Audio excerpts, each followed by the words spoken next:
Welcome to another blog. আমি তোমাদের kiddo চ্যানেলে সবাইকে স্বাগত জানাচ্ছি। তোমাদেরকে কালকে আপডেট দিয়েছিলাম যে আমার শরীর ভালো নেই। ভিডিওটা খুব একটা ভিউজও যায়নি, সেটা আমি দেখেছি, কারণ কিডো ঘুমিয়েছিল, সেই অবস্থায় আমি বলেছিলাম, তোমাদেরকে আমি দেখাতে পারিনি।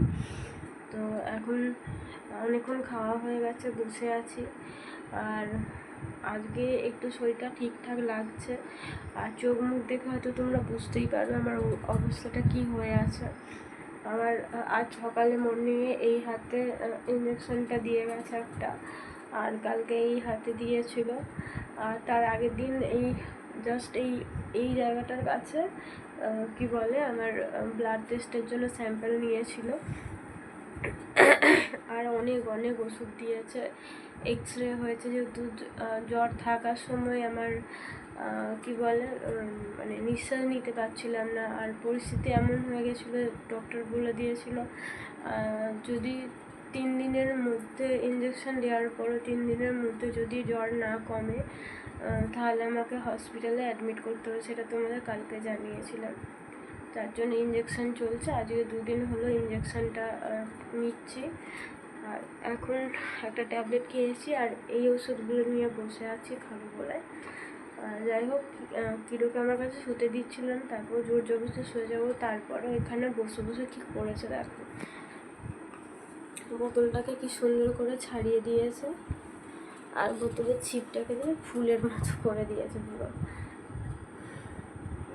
এটা হচ্ছে কিডো হচ্ছে 8, আর ও এখন নিচে শুয়ে আছে, ওপরে শোয়নি, কারণ আমি এরপরে মশা মারা ধূপটা একটু জেলে তারপর ঘুমাবো। আর মশারি টাঙিয়ে ঘুমোতে হচ্ছে, কারণ বর্ষাকাল, তারপরে জ্বর হয়েছে, মশা কামড়াতে দেওয়াটা উচিত নয়।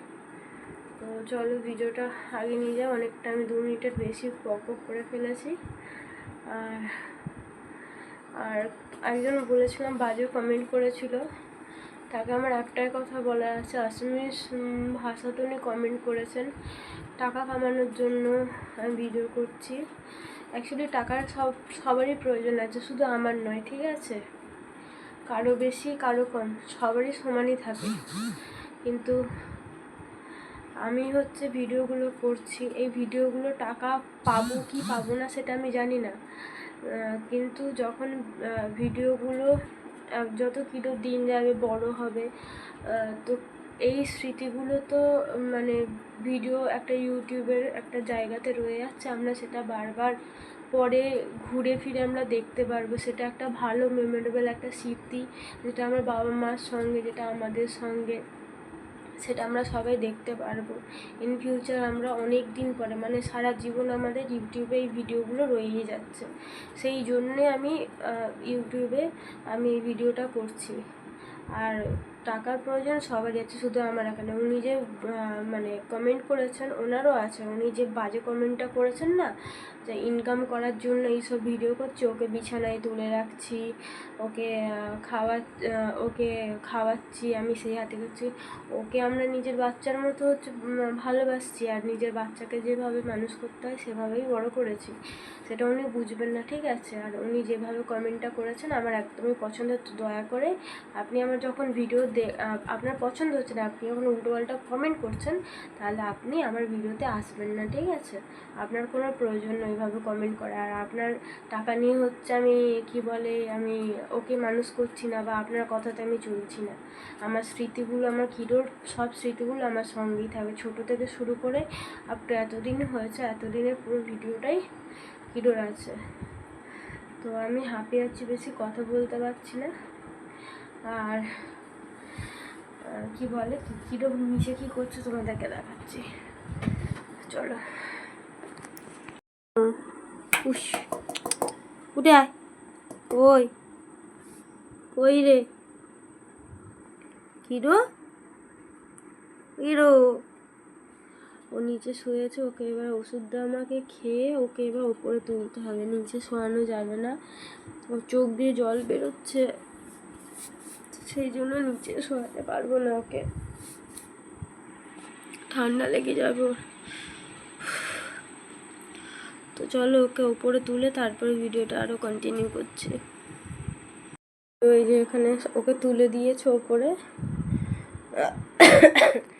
ও ঠিক এইখানটা কিছুক্ষণ আগে ঘুমিয়েছিল, মানে 8টার দিক করে।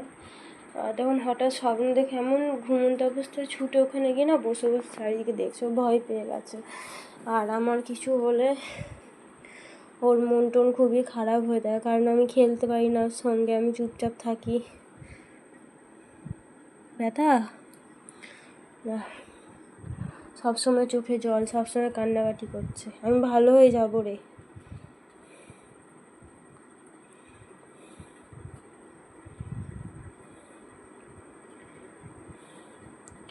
ও যে যখন খেলছে করছে তখন কোনো ভিডিও আমি করতে পারছি না। আমি অনেক কষ্ট যে ছাদে আমি একাই গেছিলাম, ওকে নিয়ে যাইনি, কারণ ওকে নিয়ে গেলে ও এত দৌড়ায়, আমাকে ধরে নিয়ে আসতে পারি না।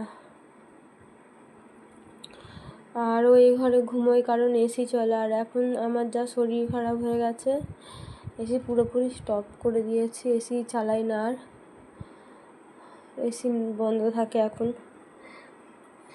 আমি সুস্থ হয়ে গেলে, গরম যখন পড়বে তখন ঠিক আছে। আমি একটা দিন ভুল করে মানে জামা কাপড় কাছ থেকে একটা দিন জ্বর ছিল, বেশ 2-3 মাস ধরে একটু একটু করে জ্বর হচ্ছিল। তার আগে ডাক্তার থেকে দেখিয়েছিলাম। এইভাবে যে বাড়াবাড়ি হবে সেই জিনিসটা আমার ছিল না। আর এই সময় ভাইরাল ফিভারটা সবারই হচ্ছে, আর সেটার কারণে মানে এমনভাবে হয়ে গেছে না, সেই পুরো আমি নিজেও বুঝতে পারিনি যে এতটা বাড়াবাড়ি হবে। তো ঘুমো বাবা, ঘুমো।